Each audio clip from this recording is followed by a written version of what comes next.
Vous le sentez là? Ouais, ça sent encore la voiture de fou, hein?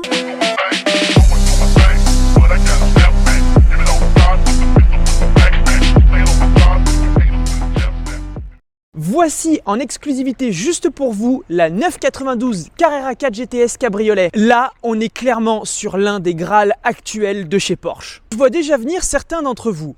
Vous allez me dire, mais ça reste, entre guillemets bien évidemment, une 4 GTS, soit un véhicule de série. Alors, pourquoi elle est si intéressante? Eh bien, sachez que celle-ci sort tout droit du département Porsche Exclusive Manufacture. Alors oui, c'est la classe, mais vous allez voir, il n'y a pas que le nom qui en jette. Regardez-moi cette œuvre d'art. On a des détails qu'on ne retrouve pas sur les autres modèles. La voiture est full option, c'est extrêmement rare d'en voir des comme ça, et je vous dirais même qu'elle est unique. On a des rappels Porsche Exclusive Manufacture de partout avec un code couleur qui ne peut que vous faire tomber sous le charme. Pour l'extérieur, on est sur un violet métallisé en PTS. PTS signifiant Paint to Sample. Il s'agit du programme Porsche vous permettant à vous, en tant que client, de contrôler entièrement la personnalisation de la couleur de votre voiture. Après, le prix d'une couleur en PTS par rapport à une couleur de série, je dois vous avouer que ça fait mal. Juste à titre indicatif, les couleurs de série ne vous coûteront rien de plus. Les couleurs métallisées 1250 €, les couleurs spéciales 2736 € et enfin les PTS comme ici 10 000 €. À l'intérieur, on est sur du full cuir bicolore gris galet et craie couplé à toutes les options possibles, plus des rajouts Porsche Exclusive Manufacture. On a même le pack cuir 930 à 1320 €. Bon,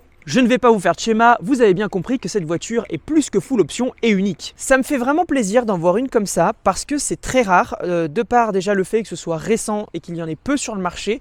Et aussi, ce qui fait la rareté de ces voitures aujourd'hui, c'est la taxe CO2 qui est extrêmement forte et qui empêche d'acheter ces véhicules. En 2024, pour avoir la même, il faudra ajouter un malus CO2 de 60 000 €. Et je dois bien avouer que je suis quand même assez fasciné parce que de base, les GTS, elles sortent quand même d'usine avec un nombre d'options qui est assez important. On va avoir chrono, PSE, sont les options de base de la GTS qui coûtent relativement cher sur d'autres versions plus de série comme des S, des 4S ou alors les Carrera 2 et Carrera 4. Tout ça pour vous dire que de base, les GTS, elles sortent quand même relativement bien équipés et qu'après les propriétaires viennent les terminer avec des options esthétiques comme par exemple le full cuir ou alors des options d'agrément de conduite comme les roues arrière directrices. Mais là on a absolument tout. Feu Matrix, siège chauffant et ventilé, Sport Plus 18 positions, cuir de partout et j'en passe énormément. Franchement, c'est vraiment la grande classe. Mais que vaut-elle réellement sur route? Allons le vérifier.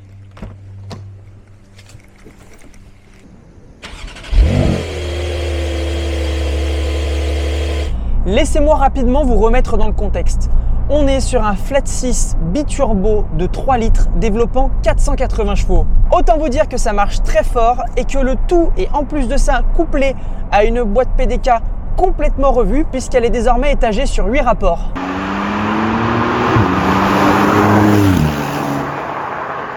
Il n'y a pas à dire, année après année, la GTS conserve son identité, c'est-à-dire des performances de supercar, tout en conservant la facilité et le confort de conduite d'une 911. Bref, le compromis parfait entre confort et dynamisme, et ça c'est encore plus accentué grâce à des options bien spécifiques. Les roues arrière directrices qui viennent faciliter les manœuvres à basse vitesse et la tenue de route à partir de 80 km/h, puisque le système oriente les roues arrière dans la même direction que les roues avant, ce qui vient créer un allongement virtuel de l'empattement et une stabilité accrue lors par exemple d'un changement de voie sur autoroute. Mais il y a également d'autres options qui vont entrer en compte, telles que le PDCC pour Porsche Dynamic Chassis Control, qui viennent s'adapter à la conduite et aussi au carrossage de la route afin d'assurer une meilleure tenue de route et justement encore plus de performance au final.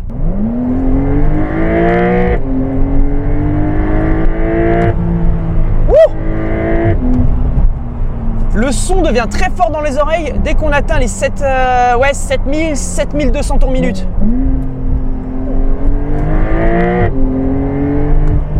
Ça marche, hein. Elle vous propulse. Le 4 roues motrices, c'est vraiment... Je joue sur l'efficacité. Là, sincèrement, j'appuie, je vais très fort, mais je me sens en totale sécurité. Bref, un businessman en retard qui sera à l'heure. c'est magnifique. Les performances sont... En fait, elles vous poussent, c'est vraiment efficace quoi. On est en 4 roues, il fait froid, ça tient super bien la route. Allez, hop, 3, 2.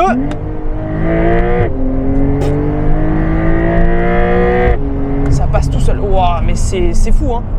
Ça marche super fort et ça bouge pas. C'est un rail, un vrai rail. En fait, la 2 roues motrices, c'est ce que je dis hein, depuis le début que j'essaie ces voitures, elle va être très... et là encore, j'étais pas en mode sport plus, hein, mais bref, là, je vous disais, la 2 roues motrices, elle va être très joueuse, c'est-à-dire qu'elle va avoir tendance à partir un peu de l'arrière, tandis que la 4, c'est vraiment... je suis efficace, quoi. Là, on va mettre un coup de sport plus. Bah voilà, quoi. En fait, je suis un pilote de course sans l'être. C'est un truc de fou, quoi. En fait, je pourrais être en pyjama ou en costard, que ça passerait extrêmement fort. C'est une violence quand même.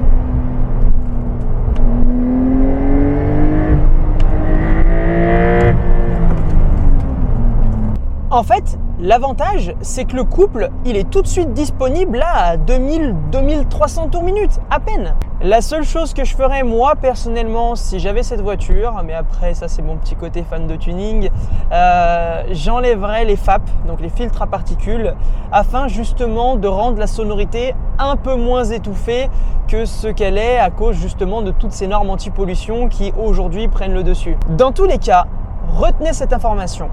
GTS signifie polyvalence. Et ça, je ne cesserai jamais assez de le répéter dans tous mes essais sur tout ce qui est déclinaison Gran Turismo Sport. On va avoir des performances qui se rapprochent des GT3 tout en profitant du confort d'une 911 Carrera. Dans tous les cas, j'espère que cette vidéo, comme d'habitude, vous aura plu.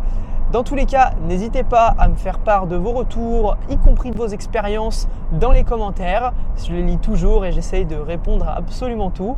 Ça a été un plaisir de partager avec vous ce moment. Je vous dis à très vite pour la prochaine vidéo. Portez-vous bien. Ciao!